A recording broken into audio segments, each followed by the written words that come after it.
అయోధ్యలో రామ మందిరం నిర్మించాలంటూ విశ్వ హిందూ పరిషత్ తలపెట్టిన కోసి పరిక్రమ యాత్ర అరెస్టుల మధ్య కొనసాగుతోంది. సరయూ నది ఒడ్డు నుంచి పూజా కార్యక్రమం తర్వాత యాత్ర ప్రారంభించాలని భావించిన విశ్వ హిందూ పరిషత్ కీలక నేతలను పోలీసులు అరెస్టు చేశారు. విహెచ్పీ అగ్రనేతలు అశోక్ సింఘాల్, ప్రవీణ్ తోగాడియా, రామ్ విలాస్ వేదాంతి, భాజపా ఎమ్మెల్యే రామ్ చరణ్ యాదవ్ సహా 500 మంది కార్యకర్తలు, సాధువులను పోలీసులు అదుపులోకి తీసుకున్నారు. యాత్ర సాగే ప్రాంతాల్లో నిషేధాజ్ఞలు విధించారు. ఫైజాబాద్, బస్తీ, గోండా, అంబేద్కర్ నగర్, బారాబంకీ, బహైచ్ జిల్లాలో 144 సెక్షన్ విధించారు.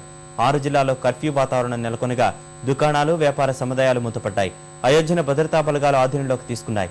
ఈ ప్రాంతానికి వచ్చే అన్ని మార్గాల్లో పోలీసులు ముమ్మర తనిఖీలు చేస్తున్నారు.